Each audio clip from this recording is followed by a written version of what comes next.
Good day, everyone. Thank you for joining me again. Let's take a quick look at the previous chapter where Father J talks about what is real in the world. I find that a fascinating question, particularly because what we perceive to be reality seems to change very quickly, even faster than it did in Father J's time.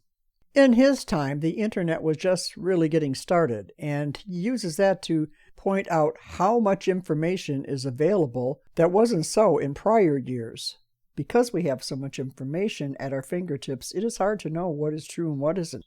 Back then, he advised to use discretion and discernment, and I totally think that that's great advice for all of us today. He also points out some changes over the years that all of us are aware of that reinforce the idea that what we believe is truth today can totally change and be different tomorrow, or even 5, 10, 15 years from now.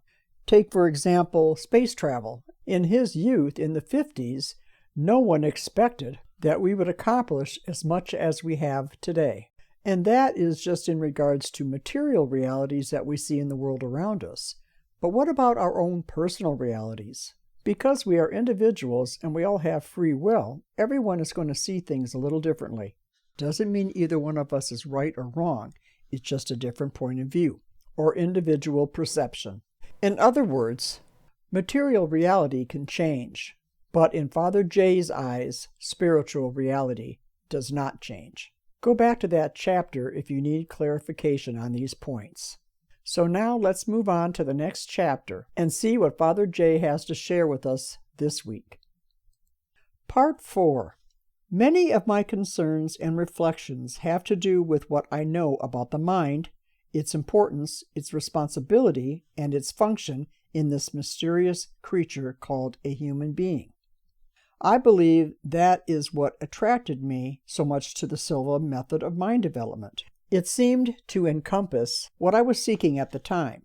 I had no idea that programming the mind and putting the mind to work through programs and conditioning cycles empowered the mind to become more effective and to achieve its goals and purposes. Even a person well-versed in human anatomy may be lacking greatly in the operation of the mind. I really get excited when I address the whole question of meditation, mystical experience, and awakening the power of the spiritual centers. The remaining chapters will all cover some aspect of meditation. The topic is much too big for one chapter. As a matter of fact, a whole book would be more adequate. I pray that these few ideas will at least be helpful in your meditative pursuits. Chapter 17. Meditation. Meditation. To go from our conscious through the unconscious to the experience of pure truth or God, by Diarmuid O'Murchu. When we speak of meditation, we are talking about guidelines more than experiences. Experiences are too personal and unpredictable. I can only speak of the many ways people reach God. They are all legitimate and real. Sometimes there are similarities, sometimes not. Since there are no two people exactly alike spiritually and mentally, we can only receive accordingly, as an individual. I will emphasize that meditation, as well as prayer, deserve the full length of a book or books. But since I am simply writing my reflections, I pray that my experiences will be helpful not only to the experienced meditator, but also to those taking their first steps on the meditative path. Please do not expect to receive what I have received, nor can I expect to live your experience. Uniqueness is one of the qualities the Creator gave each of us when He brought us into being. At times, it is difficult in this world to remember that all is one in God, and that we are never separate from God. Meditation helps an individual to move closer and closer to the reality of this oneness, wholeness, holiness. Meditation is even a little more difficult to define. Among the various definitions, we may say that meditation is the kenosis, or emptying oneself of anything that prevents the creative forces of God from elevating our awareness to the highest consciousness within us. I have more to say about this in the chapter, The Power Within. Meditation is not reverie or daydreaming, but rather attuning the dynamic energies within us to their spiritual source. It is, therefore, the awakening of our mental and spiritual forces to a point of expressing and experiencing our relationship to God. This is true meditation. It is not just believing in God, but knowing God, the latter being far superior. In prayer, we speak to God. In meditation, God speaks to us. The results are tremendous. The silence of all outward and earthly distraction and of all distracting thoughts are essential if we are to hear God's voice. It may not be an audible voice, but you will get the message pertaining to your quest and your purpose, including the circumstances and concerns of your life. Your path becomes more defined and more certain after communicating with God in this manner. Prayer and meditation are companions to one another, like two sides of the same coin. Prayer expresses a desire for a deeper relationship with God and a greater knowledge of God. When we show our divine parent that we strongly seek guidance and help, what follows is an attitude of waiting, of expectation, of silence, and of listening to be able to hear the soft and nearly inaudible whisper within, and to know that all is well. The old translation of Psalms 46:10, "Be still and know that I am God," is a good start on the narrow path that moves forward and upward toward the heavens. Only when we are still may we know God, and in that unutterable silence is our soul prepared to say and mean with the Master, "Not my will, but thine be done." It is then that we also share St. Paul's affirmation, "I live now, not I, but Christ lives in me." I read a lot in the seminary and continue to do so. I devoured many books on prayer, continually discovering new ways of communicating with God. Meditation is one way, with its many methods and techniques of how to listen to the voice of God. They are simply an idea about God until one actually experiences the truth of it. Knowing and being there are the ultimate experience of creature to creator. In fact, knowing and being there is everything. There are many definitions of meditation, the most popular one being the one mentioned above, listening to God. That is clear and simple, but there is so much more. Another definition may be that meditation is a process in which we become aware and experience the highest thought imaginable of who we are and who God is.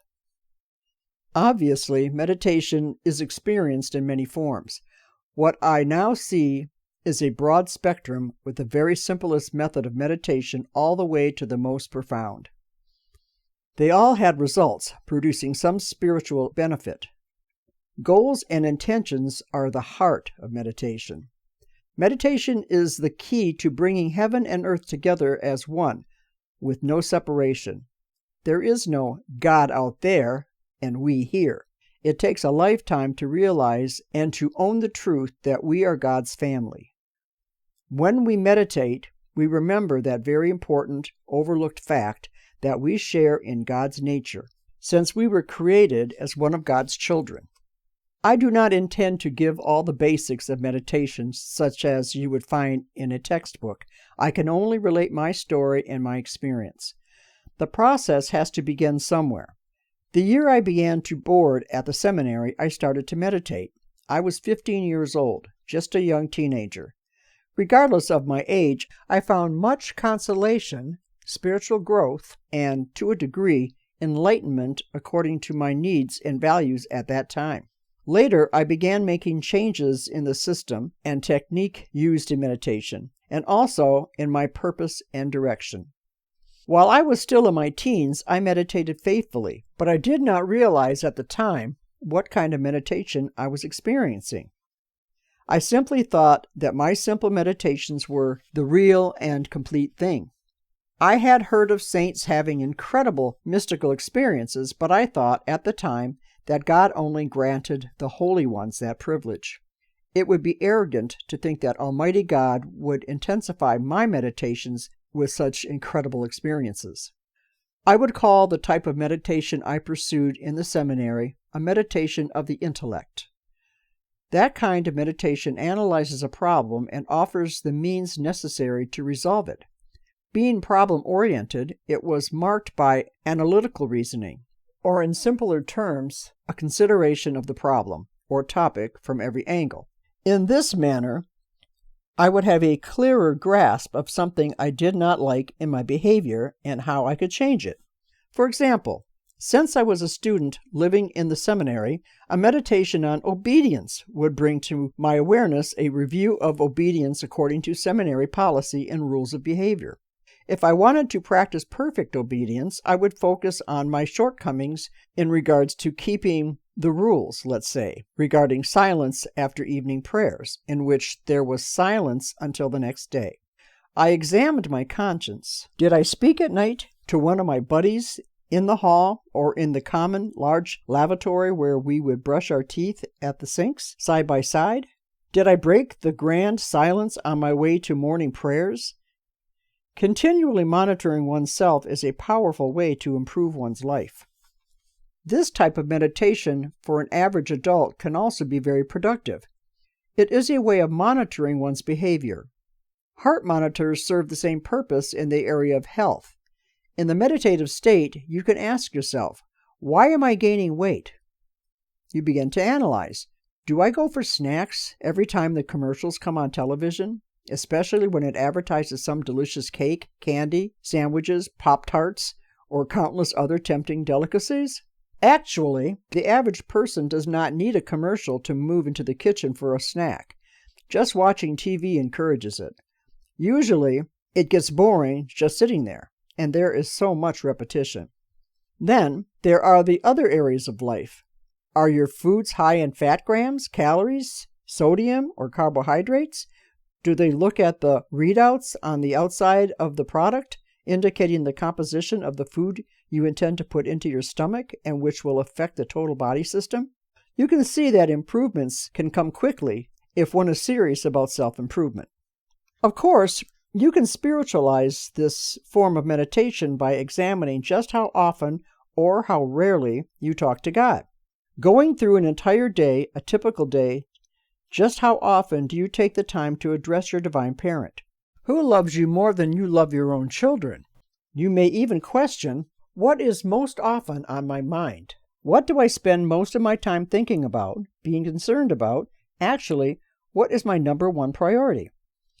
Is it time to prioritize, to reconsider, to make changes, to revisit my values, to analyze why I am so unhappy or bored or depressed? Any one of the above is worthy of a meditation. Let me move ahead. There is a form of meditation in which you can use guided imagery to hold your attention and make a change in your direction. For many years in the seminary, my meditation sometimes focused on the imagery of Christ's experiences.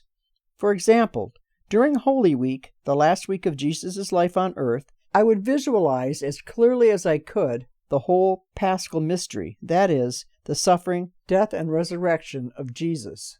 I would recall in meditation how he was badly treated by the soldiers who whipped him, spit on him, and made fun of him. "You're a prophet? Tell us, who struck thee?" I would also meditate on the whole experience of Jesus, bringing home to me how I contributed to his need to die out of love on the cross. But the Easter meditations were glorious, beautiful, and exciting. I enjoyed imagining the risen Christ in all his glory.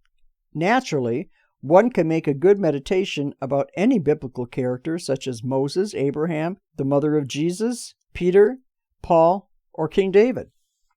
There is another kind of meditation that can be helpful to a person who desires changes of any kind, at work, at home, or simply a change in attitude. To borrow from the Silva Mind Development course, it is called the Mirror of the Mind.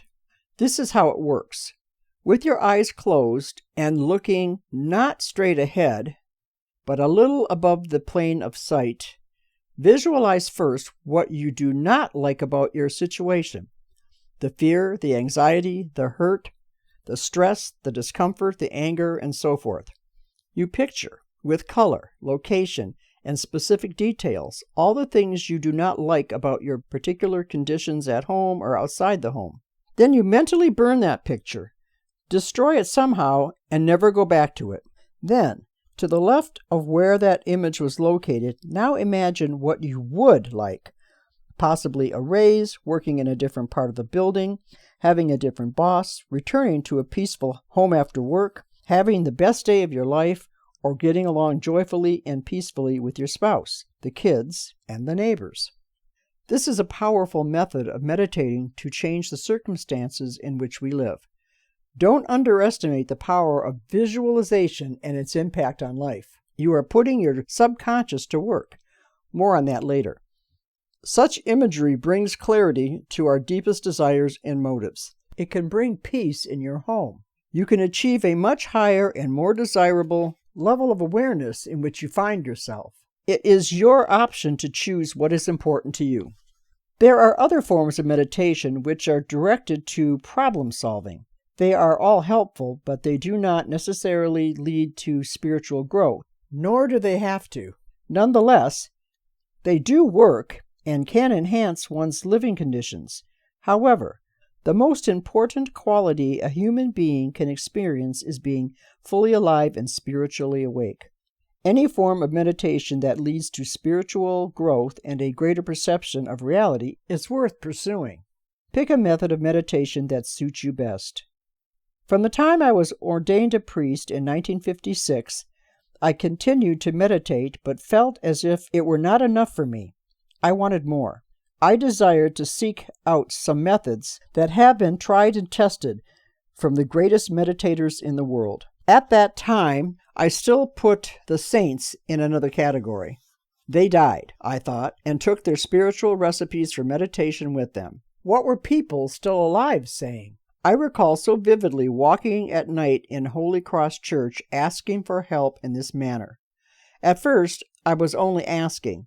Then, after a period of time, my words became stronger. I pleaded for help. Months later, when I was walking around the church at night, in the dim light of votive candles, and now demanding some action, "You are God. You are supposed to be helping me. Where are you? What are you? Are you listening? I need something more. My ideals are slipping past me.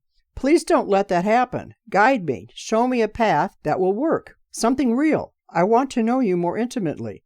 I desire more than anything else in the world to experience the nearness of you. Please, Lord, hear me and show me the way." The above was not a one-time prayer. I would go through prayers like that night after night, walking around and around in the darkened church, in and out of one aisle after another. At times, I have to admit, there was almost anger in my voice, as if I were being cheated out of something I should have. And my voice was by no means silent. I was even yelling, at times, amid tears and sweat. Much of what happened is covered in my first book, On My Way Home. I do not wish to become repetitive, so I will simply say here that I continued to condition my body and mind with basic hatha yoga breathings and postures before I began to meditate. My first meditations were affirmations, such as, "I love you, my Lord. My Jesus, mercy. Fill me with your divine light. The Lord is my shepherd, I shall not want." There were many affirmations. I tried to keep it simple. This went on for years. At times, I would just sit in meditation. I wish to state this clearly. In my opinion, it was not the hatha yoga postures and breathings that was important. Otherwise, everyone who wants to meditate deeply would have to practice yoga. That is not so. It was the intention, the determination, the persistence, the passion, and the conviction motivating me that gave power and meaning to my actions. In 1968, I added some new techniques to my preparation for meditation. While at St. Bernadette Church, I meditated several times with one of my co-workers, Sister Kathy Peedy. We had gone to a workshop on meditation.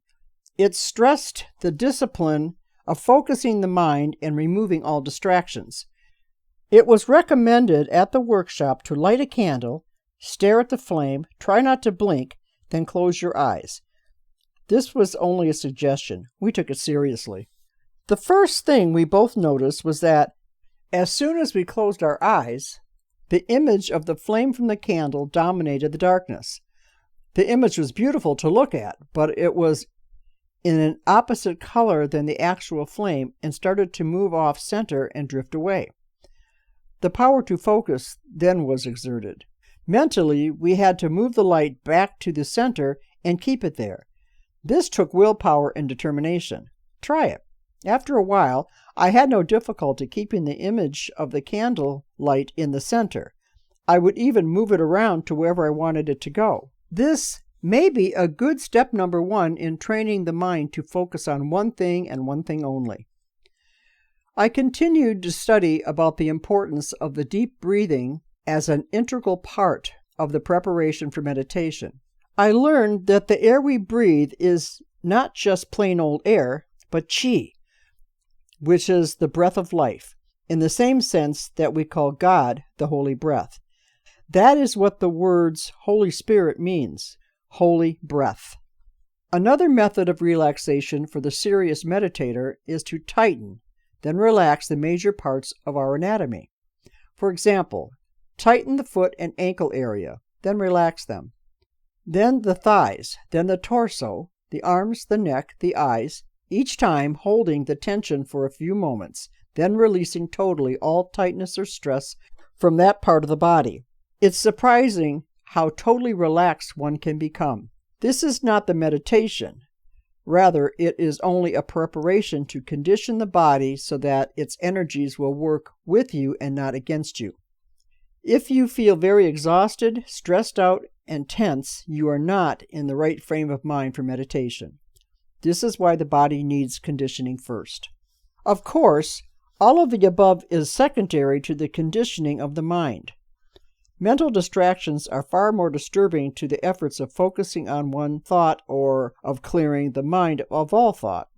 The latter is the most difficult, but the most beneficial. The result is the silent mind, the most powerful mind in the universe, but that comes later. It is commonly believed that we are composed of body, mind, and spirit. Borrowing from Edgar Cayce, the mind is the mediator between the spirit and the body. In fact, his point of view is that the spirit is life, the mind is the builder, and the body is the result or manifestation in this world. I quite agree with that. Our spirit cannot function in this world without a mind. As unfortunate as it is, Alzheimer's disease occurs when the mind is no longer functioning properly. And when someone acts totally out of order, a friend may say, "Have you lost your mind?" The mind could be our greatest friend or worst enemy. If one's mind is terribly troubled, it will be difficult to calm down, to relax, and to think clearly. Even the most extraordinary person has to work at focusing the mind. I recall at times I felt ready for the meditation when suddenly my mind was filled with questions. Did I lock the front door, or the door of the car, or leave the lights on in the house, etc.? Some people have mentioned that they wonder if they left the stove on, or some other electrical appliance, or maybe left some meat on the table. Many thoughts cross the mind when you least want them. Was I rude to that person at work? Did I say thank you to the person who gave me a surprise gift today? Was it starting to rain, snow, when I came in? Did I get things ready for my guests tomorrow? Did they remember? Should I call first? The list of questions, good thoughts, disturbing thoughts, distractions of every kind seem to pop up when you are training yourself to quiet the mind. It is not a bad thing. It merely demonstrates how the ordinary mind is quite busy and undisciplined. After a period of time, the serious meditator is able to relax both body and mind and is opened to the higher mind or the spirit created in the divine image. When you get to that point, you have come a long way, and when you are there, you will know it. There will not be the slightest bit of doubt. The benefits of daily meditation are many: better health, improved self-image, greater self-confidence, reducing hypertension, achieving goals, pursuing one's highest ideals, setting up the possibility of having mystical and spiritual experiences, and actual healing are all within the grasp of every human being through meditative efforts. The ultimate goal of meditation, however, is similar to the goal of prayer. Prayer is a relationship with God. Meditation deepens that relationship. The results are truly unlimited, and the positive effects are staggering. Yet, it does not cost anything but a little effort and time.